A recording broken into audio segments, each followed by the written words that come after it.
This is a summary of Habit 2, Begin with the End in Mind, of the 7 Habits of Highly Effective People. So this chapter starts out with an exercise, and the author wants you to imagine yourself going to a funeral, and this funeral is actually for you in 3 years. And imagine there's the speakers there, and they are your close friends and family members, and they get up and talk. And what do you hope that they say about your character? And what do you hope they say about your life? And what kind of person you were? And your contributions, your achievements. And he really wants you to consider this and then jot down those impressions, because he'll later talk about how this is your definition of success in your life. So beginning with the end in mind means starting today with an image of the end of your life as a frame of reference. Like, where do you want to be? And so this involves knowing the direction you need to go today so you can end up where you want to be. So, quick example, sometimes we have to put off, like, I really want a better income, but then we miss out on a lot of family time. And then if your definition of success at the end of your life is spending a lot of time with your family and is a lot about family, then maybe not going for that higher income is the thing that you should consider. Then the next section, all things are created twice, just in the sense that we kind of plan before we do something. You draw out blueprints before you start working on a house. Same with a business, raising a child, going on a trip. And you always plan out what you can do before you do it. So there's 2 creations, first mentally and then physically creating it. The next section, design by design or default, talks about how we need to plan out our future or somebody else will. As in, we need to design our future and our path, or else it's going to happen by default and it may not be exactly how we want it to be. So the next section, leadership and management, the 2 creations. So leadership is the first creation. This is what we want to accomplish. And then management is the second creation, which is thinking about the best way to accomplish certain things. So leadership is important that it puts us down the right path, but management makes sure we are moving forward. However, if you have management without leadership, you might be moving forward down the wrong path. So no management success can compensate for failure in leadership. We scribing and becoming our own first creator.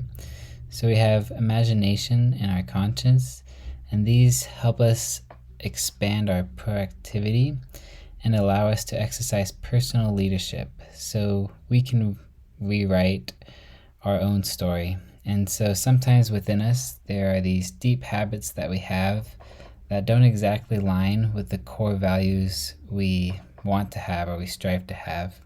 And so we can rewrite those habits to be more effective ones. So think about in your life if there's any habits that aren't in harmony with your core values, and you know that you can change those. And you can make better decisions based on those values.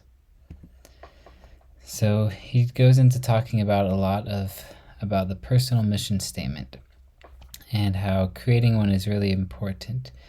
And this is the best way to begin with the end in mind. It really outlines what you want to be and what you want to be based on your values. And this is unique to every person. So he gives a couple examples in the book, but you'll start to understand as we move through this chapter. But think of it as a personal constitution for yourself. So at the center of this personal mission statement, begin with what's at the very center of our circle of influence. And whatever is at the center of your life, this will be the source of your security, your guidance, your wisdom, and power. So we all have centers of our lives, and You may recognize that there are several types of centers, such as a spouse center, doing everything that revolves around that relationship with our spouse. And you're very, very vulnerable to how that relationship is. Family center, you think of it as you sacrifice everything to spend time with your family. However, when kids grow up and kind of want to be independent, you start to shake. You're vulnerable to any of those changes. You're vulnerable to your family's reputation. Money-centered, you are vulnerable to anything that affects your net worth. So you really focus on trying to make more money and not really caring about other things that come in the way. Then there's work-centeredness, like the workaholics, possessions, really caring about what they have, pleasure, always seeking fun, friend and enemy centeredness, so you're really preoccupied about belonging, or as on the contrary, with an enemy, you're always trying to one up this person, you're trying to be better at them, and actually they're really controlling your lives without you knowing it. Church-centered, you focus on participating more than living the principles taught at your church, and it is self-centered, pretty much selfish. And it's often easier to see these centers in other people rather than your own. So you're going through this list, you probably think about, oh, I know a couple people that have these centeredness issues, or you just kind of see those in others, but it's a little harder to see in yourself. So one thing is you need to identify your own center. Kind of think of how you make certain decisions, and often your center will be a mix of several different types of centers. But the author really wants you to have a principle center, and principles are unchanging, they are correct. And so we need to base our personal mission statement on that.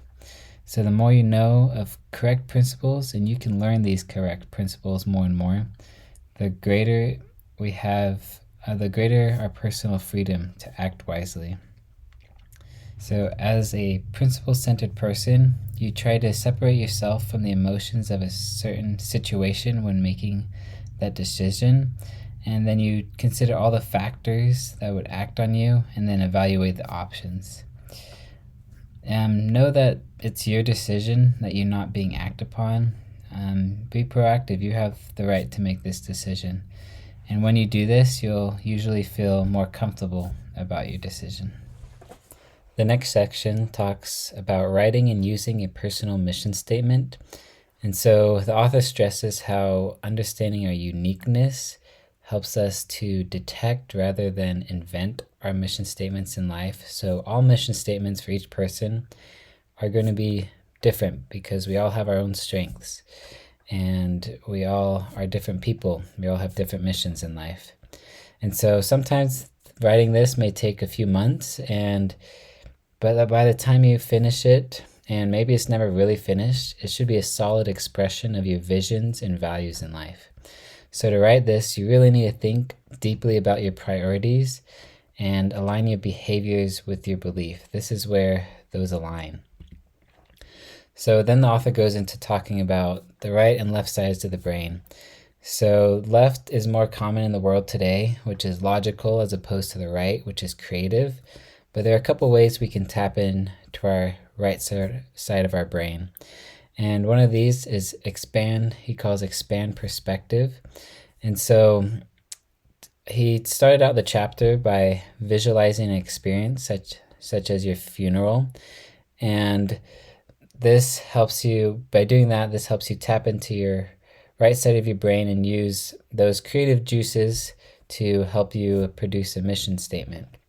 And so when he was teaching a class, he found that if students were told they only have a week to live, how would they change? And he realized that the students would begin to act more out of love. So their principles and values came out. The second suggestion was visualization and affirmation. And I really like this. So visualizing a certain situation before it happens, and then visualize exactly how you would respond to it. So he did an example of how if his kids were misbehaving, how he would respond in a calm and loving manner, and just try to make this as detailed as possible. So you can do this like preparing for a presentation or an interview, or also he talked about like being a quarterback in sports in a football game. So next section, identifying roles and goals. So sometimes when you try to make your life more effective, you often forget about some roles that you have. You kind of breeze over those. So it's important to think of all your roles and how to include them in your mission statement. So, and then setting goals. Effective goals focus primarily on results rather than activity. And we'll go more into that in future chapters. So family mission statements. I like how important he stressed these. So groups are also more effective when they begin with the end in mind. So a family mission statement helps the family to focus on what is important. And it's important to create these with your family. And you will have to review them time to time and rework goals and other things because families do change over time. And so some example phrases in a mission statement might be sounds of love, order, cooperation, showing interest in each other's talents and service to one another. So from the family group mission statement, there's also the organizational mission statement. And he talked about an experience with a hotel where they had the central value of uncompromising personalized service. So he just told about how amazed he was with this hotel, how every single employee upheld this personalized and just uncomparable service, like uncomparable to any other hotel he's been to. And all the employees helped develop the mission statement that was behind that core value. And so this mission statement was used as a criteria for every decision that was made. So he stressed that without involvement, there is no commitment. So all the employees were involved in the creation of that mission statement. So this ends the chapter, and he gives a couple of application suggestions as you finish up this chapter. First, record the impressions that you had from this chapter, especially the first example where visualizing your funeral and what you want people to say about your life. Write down your roles. Work on your personal mission statement. He suggested collecting notes and quotes, perhaps from this book, and ideas you might want to use in your personal mission statement. We always come across those quotes that are like, wow, that's a great quote. I want to remember that. Maybe you can put that one in your personal mission statement. Use mental creation to plan out a future project. Try it out. Try the suggestions he said to plan out your next big project.